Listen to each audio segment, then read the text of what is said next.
Hi everyone, it's Brittany here from By Brittany Goldwyn. I post videos about projects and plants, and today I have another plant video for you all. Today we are talking about one of my favorite plants. I say my favorite plants a lot, but typically there are some plants that always stay within my favorite plant lineup, and that is this one. You will hear this plant referred to as a fishbone cactus, a Ric Rac cactus. Its scientific name is Epiphyllum. It is an epiphyllum, which there are also some other epiphyllums that you may be able to see behind me. I love epiphyllums, they're very easy. This is an Epiphyllum anguliger, I believe is how you say the name. And on the note of its naming conventions, sometimes naming conventions can be very confusing with plants because botanists are always reclassifying them as they learn more about them over the years. So I have read that this is actually classified as a Disocactus now. You'll see it referred to as both. Those names can take a long time to be removed from common use. But I most often see this referred to as a fishbone or a Ric Rac cactus, honestly. So let's talk about it. It is a jungle cactus, so it's not like some of the cactuses that you're probably familiar with. It has a lot of the same traits of some of the more traditional cactuses you may be familiar with. These are actually stems. They're not leaves, even though they look like leaves. They're stems, which is very, very cool. One of the many things I like about this plant. I honestly feel like this plant is kind of like if a kid was told to draw a plant, or like in a cartoon there was a plant, they would draw something like this that just looks so crazy that it couldn't be real, but it is real and it is amazing.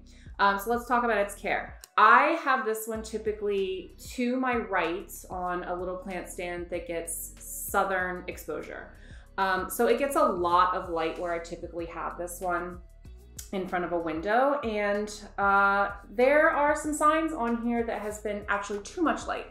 So last year it was not a problem in this sunroom. I don't know if as the plant's gotten bigger, it's gotten closer to the window because it is a very fast grower, or if maybe I've just slowly scooted it closer to the window. But I have noticed over the last month or so, where we've had more and more sunny days here in Maryland, that I've noticed some yellowing and some signs of overexposure on the back of the plant. So I did add a sheer curtain to this window, which has helped a ton. I also noticed that same yellowing on my Hoya linearis, which is over there, and my large Monstera deliciosa. So I am confident it's not some sort of other problem with the plant. It was showing on all three plants on only the parts that were facing the window. So make sure to keep in mind that while this one likes bright indirect light, it cannot do too much direct light, especially if it's like right up against a hot window. So just put your plant in a sunny spot in your home and monitor it to make sure that it is growing as it should and isn't showing any signs of stress. For watering this one, I water it like I would water a traditional cactus. I like to carry it over to the sink and completely soak it in the sink. Completely soak the soil here until all of the water runs out of the bottom of the pot's drainage holes. When I do that, I also like to clean off all of the foliage in the sink, just rinse it off, and then kind of like shake it out before I put it back. And you'll see I have it here in a terracotta pot, which helps the plant and soil kind of regulate its own moisture. They're very absorbent by nature. They're made of clay, and this is an unglazed, unpainted pot, so it kind of sucks in all of that extra moisture so the plant is not sitting in too much water after I've watered it.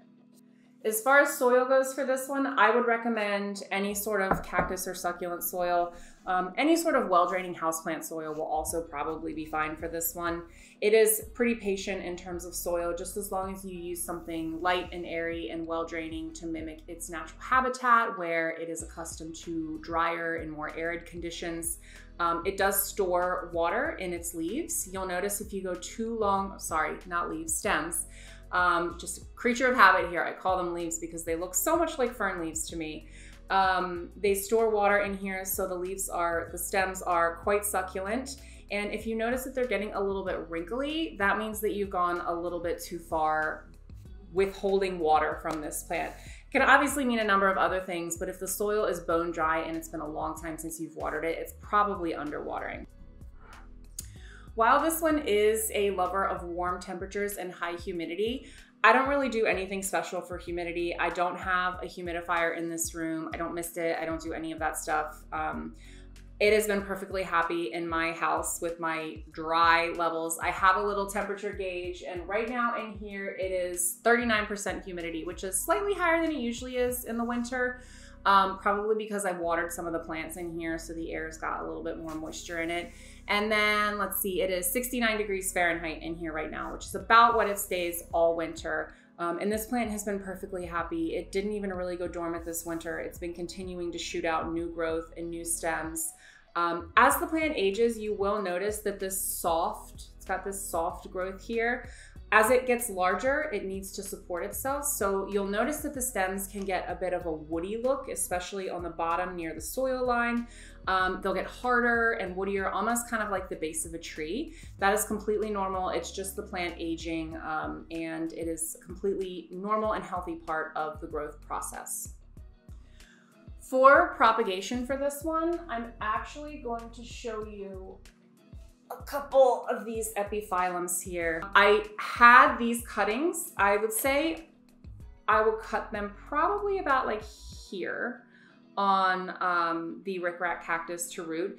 And I bought a bunch of these different varieties of epiphyllums off of Etsy, and then I threw them all in water and they just kind of chilled for a couple weeks.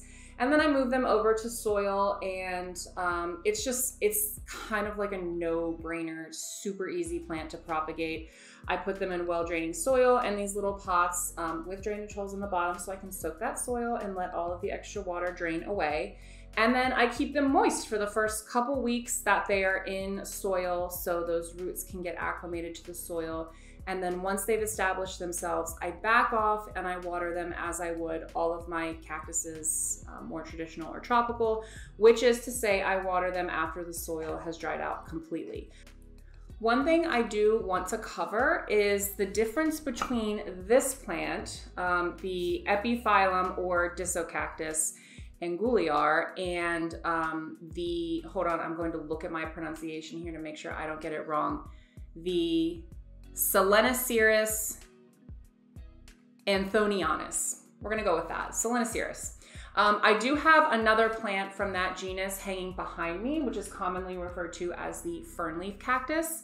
And I want to highlight both of these types of cactuses, the Epiphyllum or Disocactus anguliger and the Selenicereus anthonianus, because both of them look incredibly similar, and they are both commonly referred to as the fishbone or the zigzag or the Ric Rac cactus, but they are different plants. So I'm going to show you what my mom's looks like, because my mom actually has the Selenicereus kind of Ric Rac cactus, and I have the Epiphyllum or Disocactus version.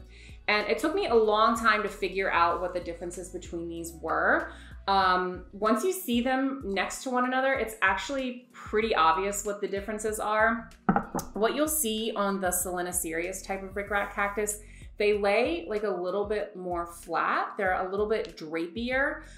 They still have this same like deeply lobed stems that look like leaves, but they have a ton more aerial roots popping off of the stems. So you can see my plant has some tiny starts of aerial roots.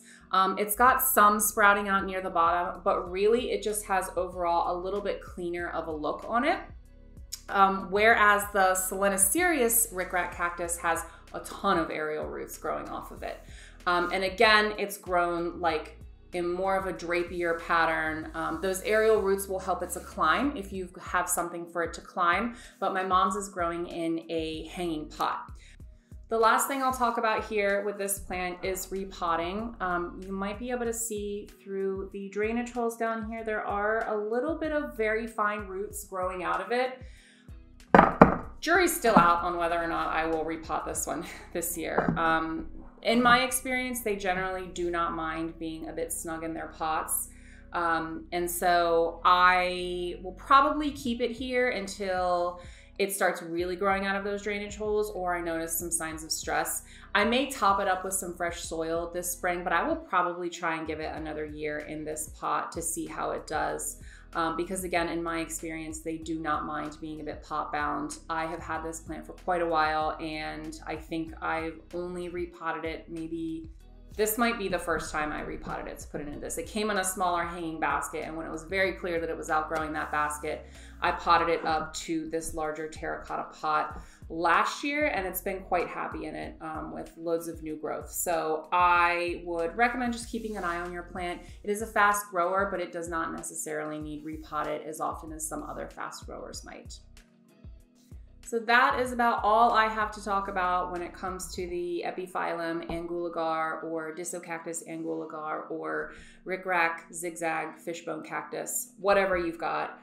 Those care tips will have you covered. It is such a cool plant, one of my favorite to pick up when I see it as a gift for someone because, again, they are just so easy and they have a dramatic look that I feel like does not match how easy they are. You think they'd be harder to care for, but they're not. So if you have experience with this plant, I would love to know. If you have the Selenicereus type of Ric Rac cactus and it's flowered, I would love to know. I would love to see it. Until then, let me know your questions in the comments below, and happy planting.